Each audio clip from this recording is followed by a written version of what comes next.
बढ़ते हैं खबरों की ओर। आबकारी नीति घोटाले से जुड़े मनी लॉन्ड्रिंग मामले में दिल्ली के मुख्यमंत्री अरविंद केजरीवाल तिहाड़ जेल में हैं। आप नेता लगातार जेल में दिल्ली सीएम से मिलने पहुंच रहे हैं। इसी कड़ी में पंजाब में मुख्यमंत्री भगवंत मान ने तिहाड़ जेल में दूसरी बार सीएम केजरीवाल से मुलाकात की, जिसके बाद मीडिया से बात करते हुए उन्होंने सीएम केजरीवाल ने पंजाब के लोगों व किसानों के बारे में पूछा कि गेहूं की पैदावार कैसी है, किसानों को फसल का दाम मिलने में कोई परेशानी तो नहीं आ रही, चुनाव आचार संहिता की वजह से किसी के पैसे तो नहीं रुके हैं। इससे पहले भगवंत मान 15 अप्रैल को केजरीवाल से मुलाकात करने पहुंचे थे। आज मैं तिहाड़ जेल में हमारे नेशनल कन्वीनर और दिल्ली के लोकप्रिय मुख्यमंत्री श्री अरविंद केजरीवाल जी को मिलके आया हूं। सबसे पहले परिवार की बातें हुई। मेरी बेटी नियामत जो कि अभी 1 महीने की हुई है, उसका हालचाल पूछा, कैसी है वो। उसके बाद पंजाब के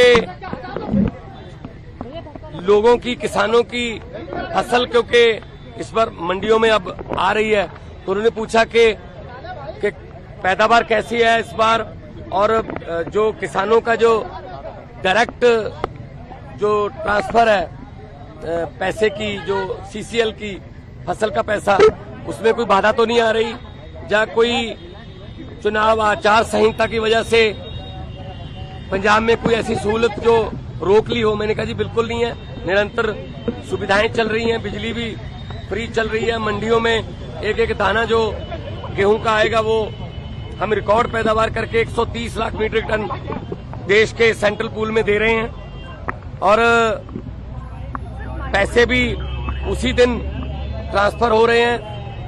और जो हाड़ी बोलते हैं पंजाबी में इसको, तो ये गेहूं का सीजन जो है वो अभी चरम सीमा पे है। 2-4 दिन में जो सीजन है खत्म हो जाएगा। और सबसे बड़ी बात जो आज मैं आपको बतानी चाहता हूं, जो मैं अरविंद केजरीवाल जी को बताई, कि आज ही रिजल्ट आए हैं पंजाब में सरकारी स्कूल के 158 बच्चों ने 158 सरकारी स्कूलों के 158 बच्चों ने जेईई का परिणाम जो मेन होता है वो पास कर लिया। ये पहली बार हुआ है। इस पर अरविंद केजरीवाल जी बहुत खुश हुए और उन्होंने कहा यही शिक्षा क्रांति हमारे सपनों में थी। उन्होंने कहा कि मेरी तरफ से सभी सरकारी अध्यापकों को और जो 158 बच्चे जिन्होंने जेईई क्लियर किया, उनके माता पिता को, उनके पेरेंट्स को मेरी तरफ से बधाई देना। तो ये पहली बार हुआ है कि सरकारी स्कूलों के बच्चों ने जेईई का परिणाम क्लियर किया, और ये हमारा सपना सच होने वाली बात है। और उन्होंने दिल्ली के बारे में और देश के बारे में पूछा। मैंने कहा जी मैं गुजरात होके आया हूं, भरूच और भावनगर, माइंड ब्लोइंग रिस्पॉन्स है, और लोग, पूरे देश के लोग ये कह रहे हैं कि ये गलत किया अरविंद केजरीवाल के साथ कि उनको पकड़ के अंदर कर दिया। शायद ये सोचते होंगे एक बंदे को अंदर करके हम पार्टी की आवाज बंद कर देंगे, लेकिन आपकी आवाज सर, वो व्यक्तिगत तौर पे तो आपको अंदर कर सकते हैं, लेकिन आपकी सोच को अंदर नहीं कर सकते। तो हम असम में भी गया, उन्होंने मुझे कहा कि दिल्ली भी आना, और दिल्ली के जो प्रचारक हैं उनको पंजाब में भी लेके जाना है, और कहीं भी इंडिया गठबंधन का कोई, हमारा पार्टी का कोई नेता, अगर वो असम हो, चाहे वो गुजरात हो, चाहे वो महाराष्ट्र हो, चाहे वो यूपी हो, बिहार हो, कहीं भी वो बुलाएं, हमने जाना है। ये चुनाव जो है ये जीतने हारने वाला चुनाव नहीं है, ये संविधान को बचाने वाला और लोकतंत्र को बचाने वाला चुनाव है।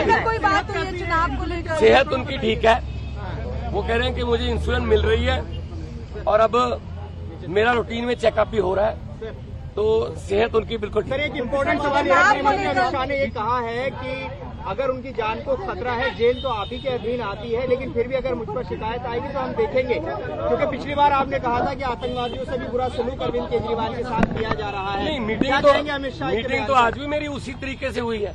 शीशा, दोनों तरफ जालियां और इंटरकॉम फोन, मीटिंग तो उसी तरीके से हुई है। ये इन्होंने शायद ये मन में धार रखा है कि हम सीधा नहीं मिलने देंगे। ये इनकी मर्जी हो सकती है या इनकी नफरत की इंतहा हो सकती है, लेकिन इतना मैं बताना चाहता हूं कि अरविंद केजरीवाल जी की जो सोच है, अरविंद केजरीवाल जी ने जो अंदर से मुझे संदेश दिया वो यही दिया कि लोगों को ये बता देना मेरी फिक्र मत करना, लेकिन वोट जरूर डालना और लोकतंत्र और संविधान को बचाने के लिए वोट डालना। तानाशाही जो आ चुकी है देश में उसको खत्म करने के लिए वोट डालना। सर, जल्दी राघव चड्ढा भी कैंपेन करते नजर आएंगे? बिल्कुल आएंगे। हमारे सारे नेता जो है वो हमारे सभी नेता अपनी अपनी जिम्मेदारी लगे हुए हैं। 11 खेलते हैं, बाकी कोचिंग स्टाफ में होते हैं, कुछ नेट में बॉलिंग करते हैं, कुछ नेट में बैटिंग करते हैं, 4 एक्स्ट्रा प्लेयर होते हैं। तो हमारा एक संगठन है, तो जिसकी ड्यूटी जहां भी लगेगी हम वहां जाएंगे और 4 जून को आम आदमी पार्टी भारत की एक बहुत बड़ी शक्तिशाली राजनीतिक शक्ति बन के उभरेगी।